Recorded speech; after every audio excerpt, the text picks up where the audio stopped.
2 март 2023 година, почитувани гледачи, добре дојдовте во централниот дневник на КТВ телевизија.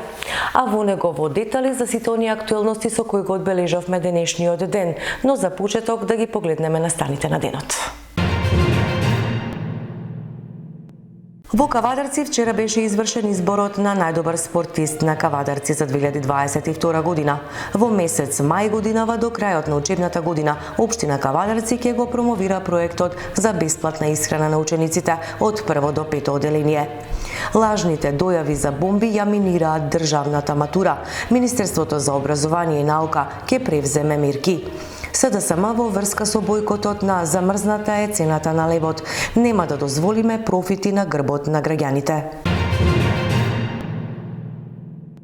Централна вест за денешниот ден ќе биде дека вчера беше избран изборот на најдобар спортист на Кавадарци за 2022 година. Синоќа во киносалата при Домот на културата Иван Мазов Климе се одржа манифестацијата Избираме спортист на годината за 2022.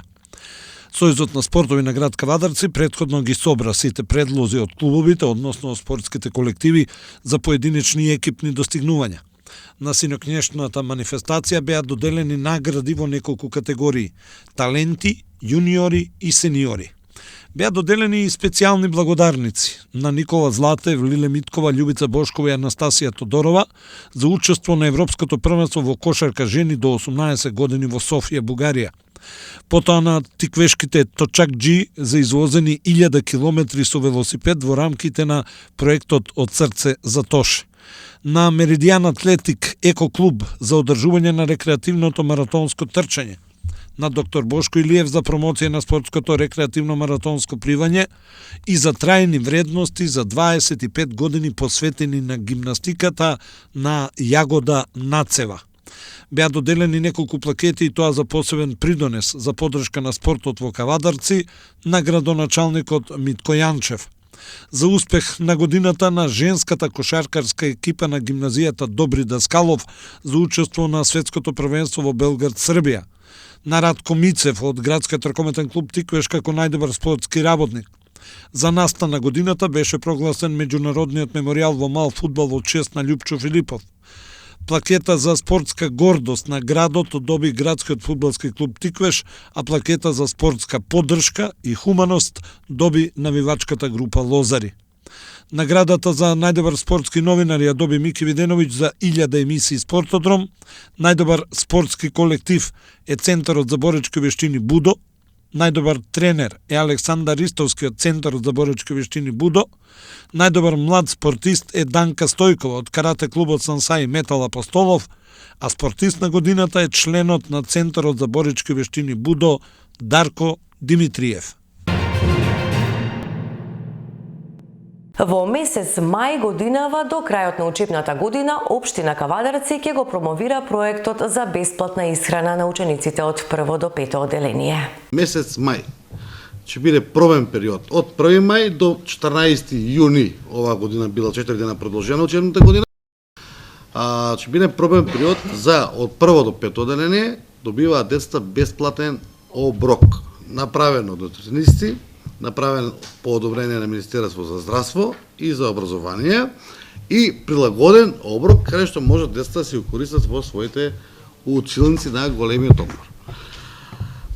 За таа работа треба да се одвојат средства и овие 2 милиона и 700 денара се точно за тие период од 1 мај до 14 јуни, односно за 24-5 дена учебни на самите ученици. 1810 ученици ќе ги храниме бесплатно, целокупно субвенционирано од Општина Кавадарци.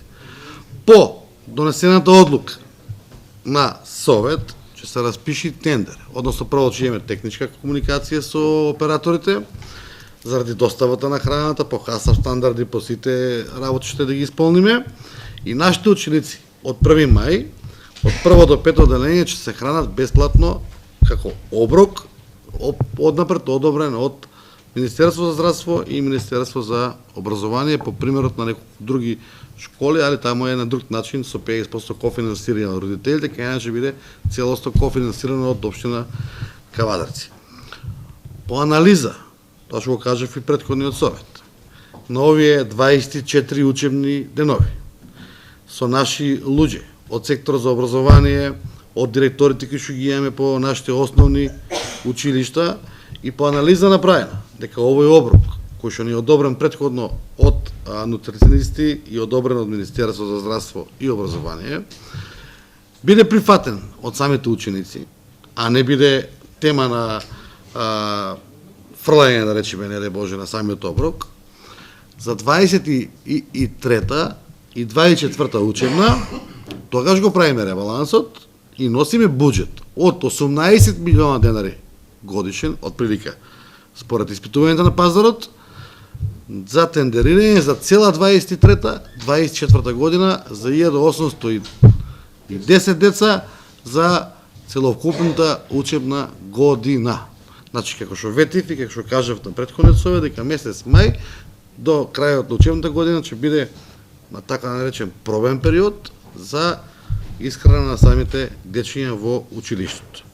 Доколку сакате подробно да се запознаете со таа работа, јас, значи, и општина Кавадарци ви стоја на располагање од интернетаки, да ги видите предлозите кои што ни се дадени во делот на оброците кои што треба да ги добиваат децата.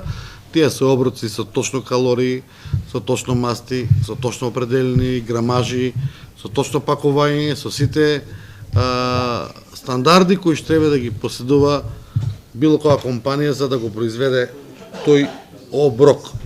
Ние зборуваме за здрав оброк за секој дете. Така беше, за здрав оброк. Да не испадне на крајот на децата да им даваме и да ги храниме со банички.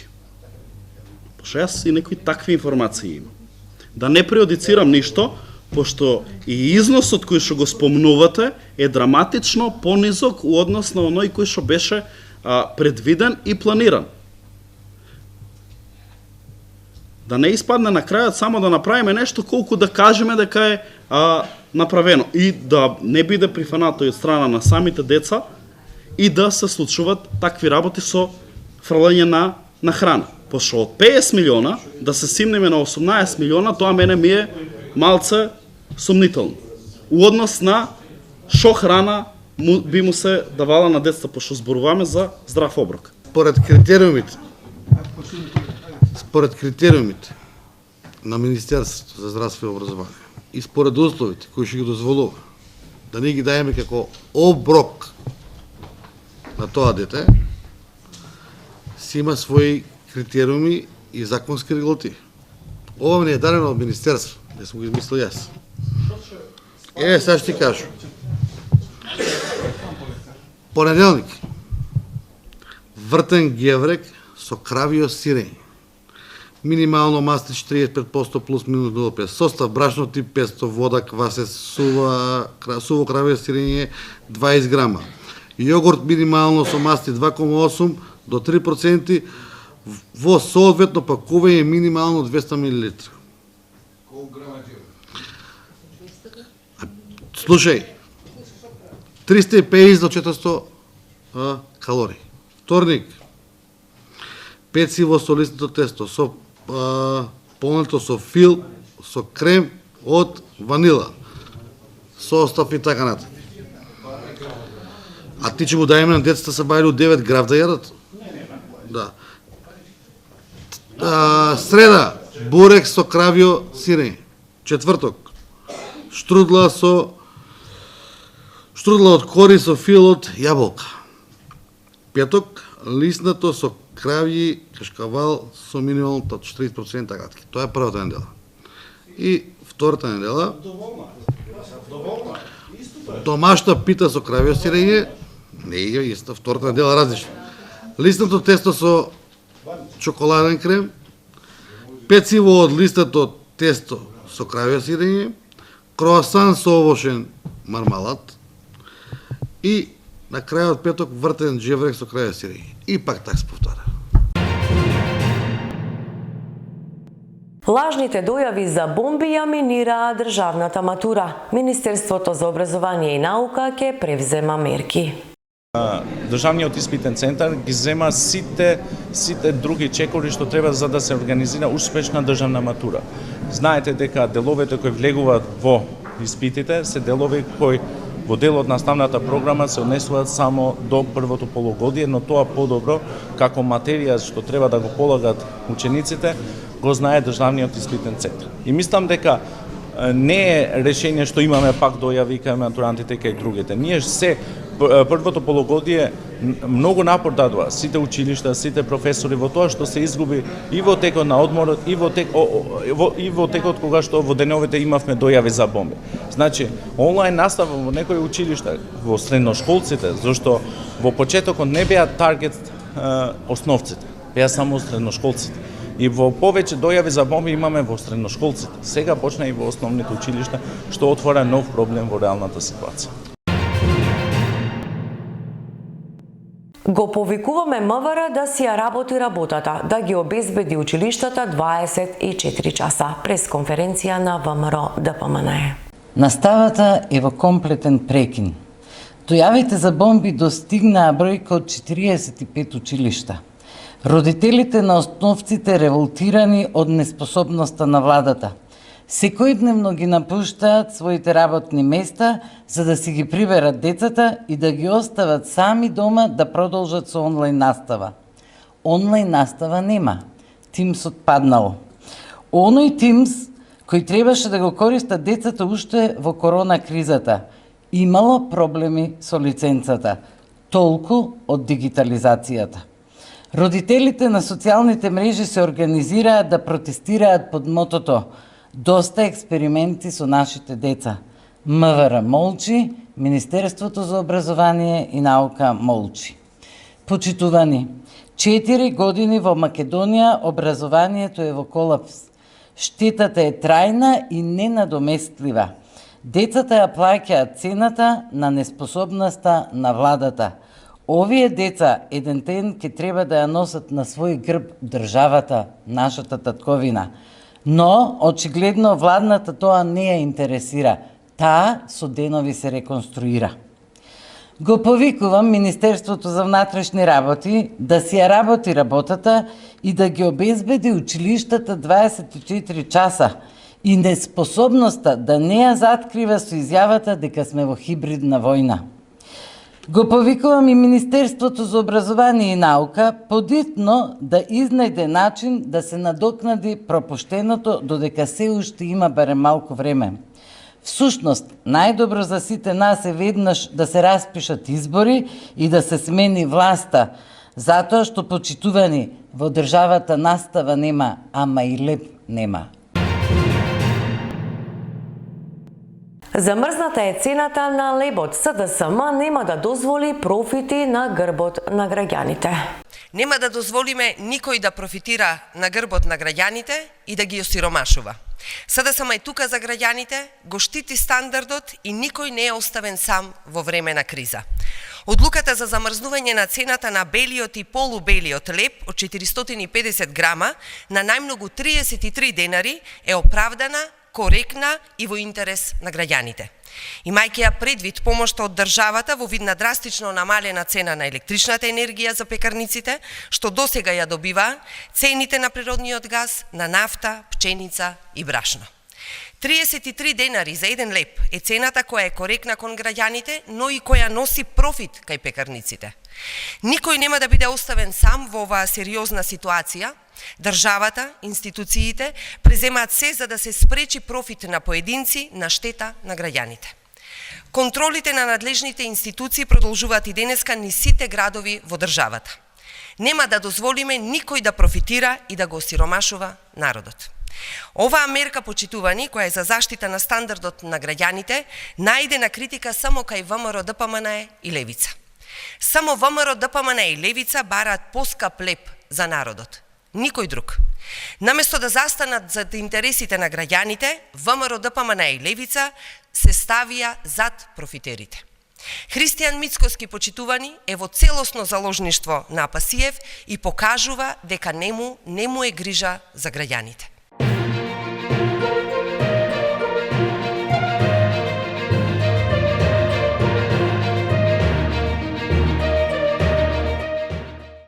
Во дневникот информации од спортот, Евроникел во сабота гостува во Гевгелија. Про баскет утре му гостува на Вардар, а Јанбор во сабота го пречекува Пелистер. Се враќаат возбудувањата на кошаркарските терени во првата машка кошаркарска лига. На програмата се средбите од 16-тото коло, а 3 средби се играат веќе утре, петок, и тоа Пелистер Куманово, Феникс Чаир и ТФТ Работнички. Во сабота ќе играат Гостивар ФМП и во Гевгелија Кожув ќе го пречека Евроникел. Во понеделник својот надпревар ќе го одиграат Струмица и МЗТ. Во првата женска кошаркарска лига во групата А ќе се одиграат 12-тото коло во кое веќе утре Вардар го пречекува Пробаскет. Во сабота играат МЗТ Бадел и Крива Паланка Гризли, а во недела Струга и Баскет Кам. Во групата Б сите средби од 16-тото коло ќе се одиграат во сабота, а се среќаваат Гостивар Спорт Тим, Куманово Ринија, Пониква Патриот и во салата Партизан во Кавадарци. Во сабота од 12 часот Јанбор го пречекува Пелистер. ГРК Тиквеш утре му гостува на Бутел. Во плей-аут групата во сабота Вардар Неготино му гостува на Прилеп. Во пресрет на неделата на Европската ракометна федерација, ракометарите ќе го доиграат редовното 4-то коло од ракометниот плей-оф и плей-аут. Во плей-оф групата утре, петок, ГРК Тиквеш му гостува на Бутел, кој во минатите 3 кола забележа 3 порази. Утре својата средба ќе одиграат Охрид и Алкалоид. Во сабота во Битола ќе има двојна програма. Прво вториот тим на Еврофарм Пелистер го пречекува Вардар, а потоа и првиот тим на Еврофарм Пелистер ќе го нагости тимот на Пролет. Во плей-аут групата сите средби се играат во сабота, се среќаваат Прилеп Вардар Неготино, Скопје Јуниор Кисела Вода, Радовиш Куманово и Струга Голден Арт КЛ7.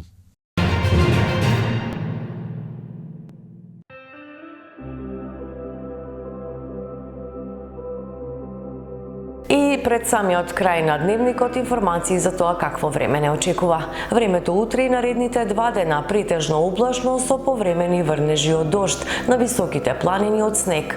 Ке дува слаб до умерен ветер од југоисточен правец, температура од -2 до 16 степени.